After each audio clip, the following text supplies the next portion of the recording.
नमस्ते। अफगानिस्तान पाकिस्तान सीमा पर अचानक हालात विस्फोटक हो गए हैं।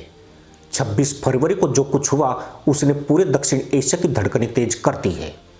अफगानिस्तान की ओर से दावा किया गया है कि उसने सीमा पर पाकिस्तानी सुरक्षा बलों पर बड़ा हमला किया, करीब 15 चौकियों पर कब्जा जमा लिया और पाकिस्तान के लगभग 40 सैनिक मारे गए। इस्लामिक अमीरात के प्रवक्ता जबीहुल्लाह मुजाहिद ने बयान जारी कर कहा है कि कुनार प्रांत में किए गए अभियानों के बाद ये चौकियां उनके नियंत्रण में है और 13 शव पाकिस्तान को सौंप दिए गए हैं।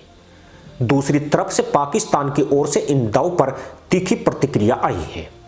रक्षा मंत्री ने खुली जंग की चेतावनी दी है। सोशल मीडिया पर यह भी दावा चल रहा है कि पाकिस्तान का एक J-17 जेट क्रैश हुआ है। हालांकि इसकी स्वतंत्र पुष्टि अभी तक स्पष्ट नहीं है, लेकिन इतना तय है कि हालात बेहद तनावपूर्ण हैं और दोनों देशों के बीच भरोसा लगभग खत्म होता दिख रहा है। मामले की जड़ कुछ दिन पहले हुए हवाई हमलों से जुड़ी बताई जा रही है। अफगानिस्तान का कहना है कि पाकिस्तान ने उसकी सीमा के भीतर घातक एयर स्ट्राइक की, जिसमें नागरिकों की जान गई। इसी के जवाब में यह जवाबी कार्रवाई की गई। पाकिस्तान का पक्ष यह है कि वह अपनी सुरक्षा के लिए आतंकियों के ठिकानों को निशाना बना रहा था। दोनों देशों के बयान एक दूसरे से बिल्कुल उलट है और यही इस संकट को और गंभीर बना रहा है। जब दो पड़ोसी देश एक ही घटना की दो अलग अलग तस्वीरें पेश करें तो सच्चाई के बीच धुंध गहरी हो जाती है और जमीन पर सैनिकों के बीच तनाव कई गुना बढ़ जाता है। कुनार प्रांत और खैबर पख्तूनख्वा से लगती सीमा हमेशा से संवेदनशील रही है। डूरंड लाइन को लेकर ऐतिहासिक विवाद, सीमा पार आवाजाही और उग्रवादी समूह की मौजूदगी ने इस इलाके को बारूद के ढेर पर बैठा रखा है। पिछले कुछ महीनों में सीमा पार हमलों और जवाबी कार्रवाई की घटनाएं बढ़ी थी, लेकिन इस बार पैमाना बड़ा है। 15 चौकियों पर कब्जे का दावा कोई मामूली बात नहीं है। यदि यह सच है तो यह पाकिस्तान की सीमा सुरक्षा के लिए गंभीर झटका माना जाएगा और यदि पाकिस्तान इसे बढ़ा चढ़ाकर पेश किया गया दावा मानता है, तब भी उसे अपने सैनिकों का मनोबल संभालना होगा और अंतर्राष्ट्रीय स्तर पर अपनी स्थिति स्पष्ट करनी होगी। पाकिस्तान के रक्षा मंत्री का खुली जंग का बयान आग में घी डालने जैसा है। जब शीर्ष स्तर से युद्ध जैसी भाषा इस्तेमाल होती है तो सीमा पर तैनात जवानों तक उसका असर पहुंचता है। हर गोली का जवाब गोली से देने की मानसिकता बन जाती है। ऐसे माहौल में छोटी चिंगारी भी बड़ी भिड़ंत में बदल सकती है।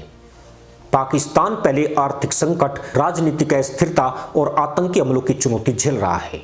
ऐसे में पश्चिमी सीमा पर बड़ा सैन्य टकराव उसकी रणनीतिक गणना को और जटिल बना देगा। अफगानिस्तान की मौजूदा सत्ता, जिसे इस्लामिक अमीरात कहा जाता है, अंतर्राष्ट्रीय मान्यता के सवाल से जूझ रही है। वह अपने समर्थकों को यह संदेश देना चाहती है कि वह संप्रभुता और सीमाओं की रक्षा के लिए सख्त है। यदि वह यह दिखा दे कि उसने पाकिस्तान जैसी परमाणु शक्ति को जवाब दिया और चौकियां कब्जे में ली तो उसके घरेलू समर्थकों के बीच उसका कद बढ़ सकता है, लेकिन इसके साथ जोखिम भी है। पाकिस्तान की सेना जवाबी कार्रवाई करती है तो संघर्ष लंबा खिंच सकता है और अफगानिस्तान पहले से ही आर्थिक और मानवीय संकट से गुजर रहा है। J-17 जेट के क्रैश का दावा इस टकराव को और नाटकीय बना रहा है। J-17 पाकिस्तान और चीन की संयुक्त परियोजना है और उसे पाकिस्तान अपनी वायु शक्ति का अहम हिस्सा मानता है। यदि वाकई ऐसा कोई नुकसान हुआ तो यह बड़ा प्रतीकात्मक झटका होगा। हालांकि युद्ध जैसे हालात में दावों और वास्तविकता के बीच अंतर होता है। अक्सर मनोवैज्ञानिक दबाव बनाने के लिए भी ऐसे दावे किए जाते हैं, इसलिए किसी भी निष्कर्ष पर पहुंचने से पहले आधिकारिक पुष्टि और विश्वसनीय स्रोतों का इंतजार जरूरी है। अब सवाल यह नहीं है कि सीमा पर कितनी चौकियां गई या कितने सैनिक हताहत हुए। असली सवाल यह है कि अगर यह टकराव लंबा चला तो तालिबान पाकिस्तान के लिए कितना खतरनाक साबित हो सकता है। तस्वीर को गहराई से देखें तो खतरा सिर्फ सीमा तक सीमित नहीं है, बल्कि पाकिस्तान की आंतरिक सुरक्षा, उसकी राजनीति, उसकी अर्थव्यवस्था और उसकी सेना की रणनीतिक प्राथमिकताओं तक फैला हुआ है। तालिबान की मौजूदा सत्ता सिर्फ एक सरकार नहीं, बल्कि एक वैचारिक और सैन्य संरचना है जिसने दशकों तक युद्ध लड़ा और आखिरकार काबुल पर कब्जा किया। उसके लड़ाके पहाड़ी इलाकों, गुरिल्ला रणनीति और सीमित संसाधनों में भी लंबी लड़ाई लड़ने के आदी हैं। पाकिस्तान की पश्चिमी सीमा पहले अस्थिर रही है, तहरीके तालिबान पाकिस्तान जैसे समूह की गतिविधियां इस्लामाबाद के लिए सिरदर्द बनी रही है। अगर अफगान तालिबान और पाकिस्तान के बीच सीधा टकराव बढ़ता है तो यह आंतरिक विद्रोह को भी हवा दे सकता है।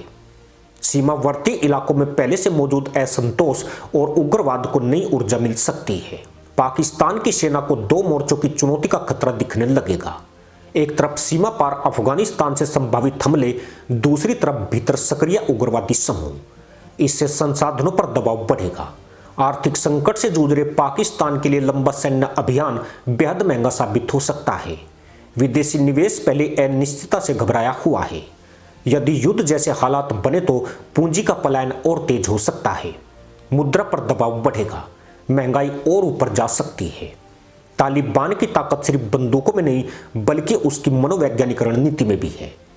यदि वह यह नैरेटिव बना दे कि उसने पाकिस्तान को सैन्य रूप से चुनौती दी और जवाब दिया तो क्षेत्र में उसकी छवि बदल सकती है। इससे पाकिस्तान की पारंपरिक रणनीतिक गहराई की अवधारणा कमजोर पड़ सकती है। दशकों तक इस्लामाबाद ने अफगानिस्तान को अपनी सुरक्षा नीति का हिस्सा माना। अब वही क्षेत्र उसके लिए जोखिम का स्रोत बन सकता है। स्थिति और जटिल हो जाती है यदि भारत की संभावित भूमिका को जोड़ा जाए।